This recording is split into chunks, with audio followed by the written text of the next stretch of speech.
Podcast. Hey, English learners. Welcome back to Speaking Friendly, the podcast where you improve your English through simple words, real thoughts, and friendly conversations about everyday life. I'm Peter, and I'm very happy to be here with you. It has been a long time, and it feels wonderful to be here with you again.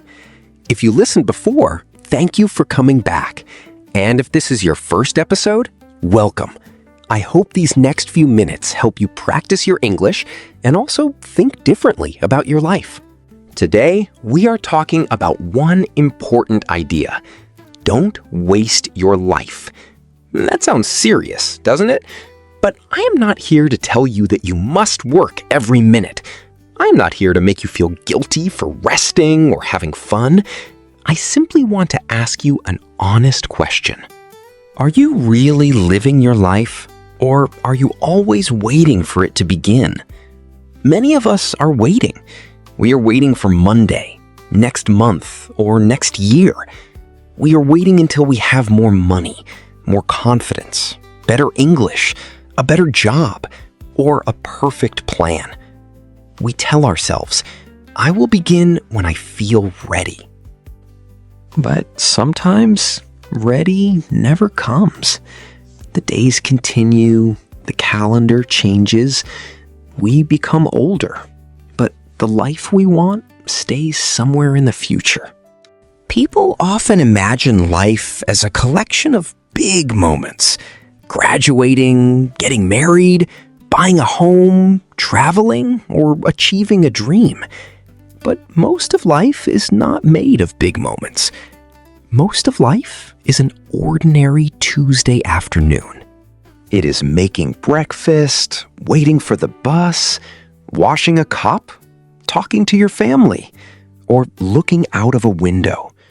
Life is mostly the normal time between the big events. If we are always waiting for something exciting, we can miss the life that is already happening. So notice today. Drink your coffee slowly. Look at the sky. Listen carefully when someone speaks. Wear the clothes you love. Use the nice cup.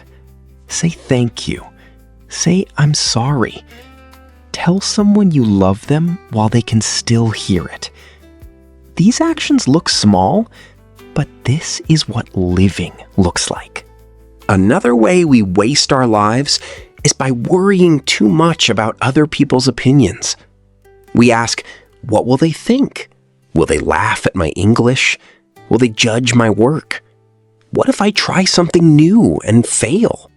Because of these questions, we make ourselves smaller.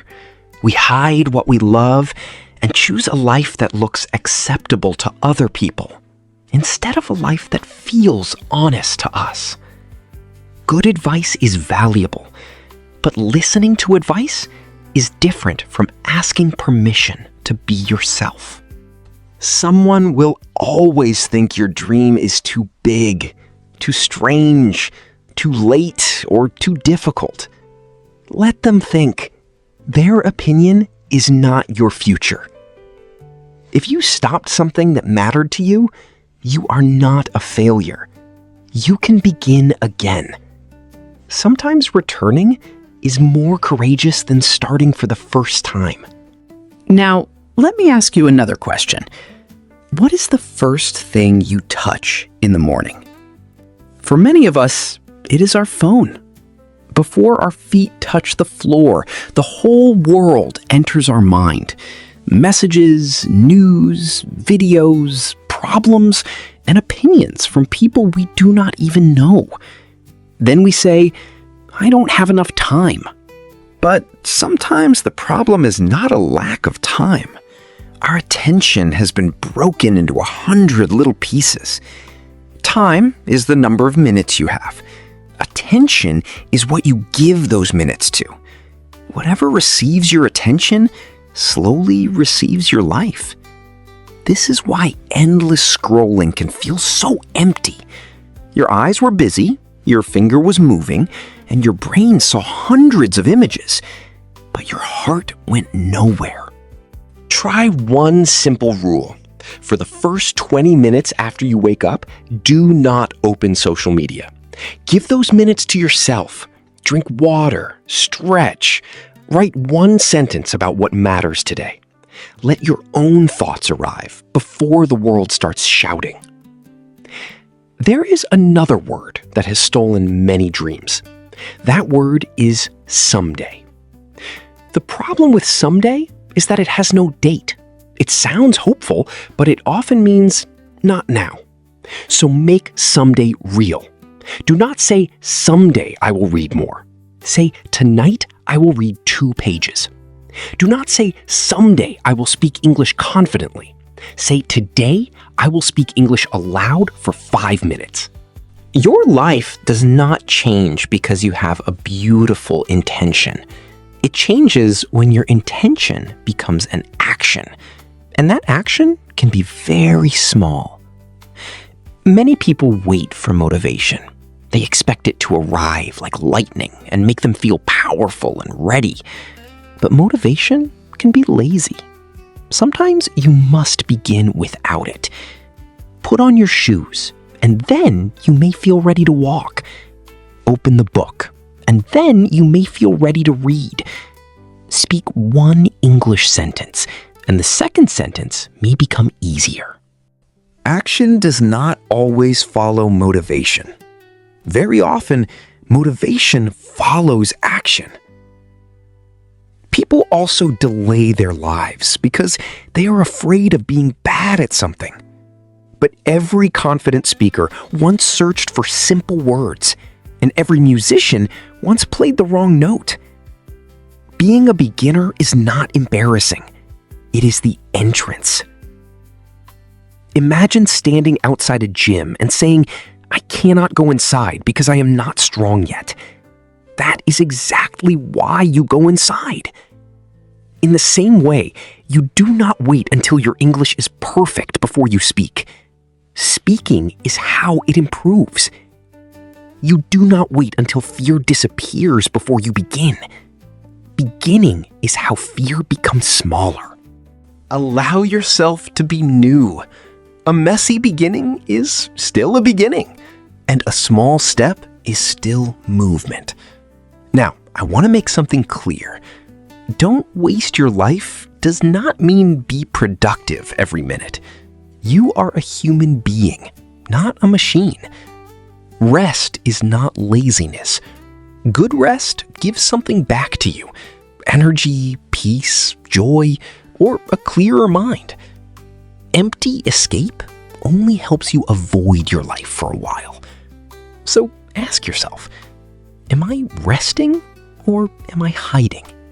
Sometimes you genuinely need a quiet evening. Take it without guilt. But sometimes you are not tired. You are afraid to begin.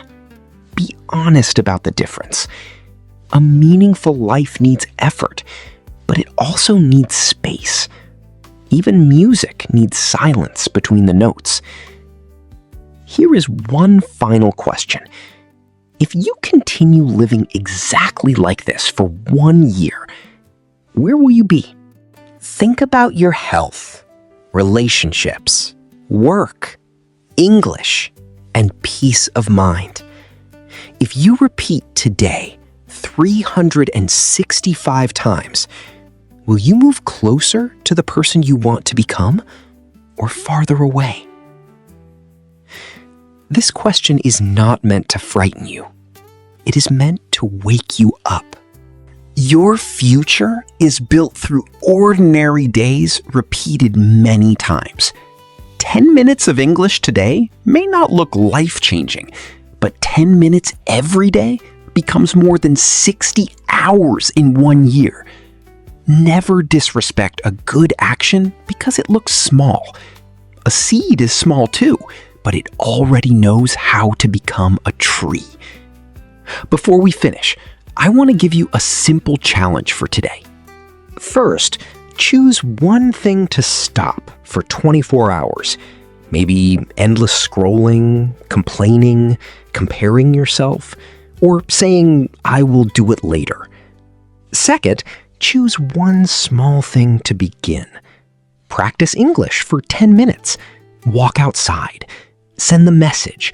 Write the first paragraph. Make the appointment you keep delaying. Third, choose one thing to appreciate. It might be a person, your health, a meal, a safe home, a second chance, or simply the fact that you can still change direction. Stop one thing, start one thing, appreciate one thing. That is enough for today. You do not have to repair your entire life before dinner. You only need to prove to yourself that you can choose what happens next. Your life does not need to look impressive to other people. It needs to feel honest to you. You will have slow days. You will make mistakes, lose focus, and sometimes waste time. We all do. The goal is not to use every second perfectly. The goal is to remember that this is your life, here and now, in these ordinary days. Do the work that matters to you. Spend time with people who make your heart feel safe. Protect your attention. Rest when you need to rest. Say what needs to be said. And when you lose your way, begin again. Now, I have one question for you. What is one thing you have been putting off? And what small action will you take today? Write your answer in the comments. Use English if you can. Even one simple sentence is enough. If this episode helped you, please like it, subscribe to Speaking Friendly, and share it with someone who may need this message today. Thank you for spending these minutes with me. This is Peter from Speaking Friendly. Until next time, keep learning, keep living, and be kind to yourself. Bye for now, my friend.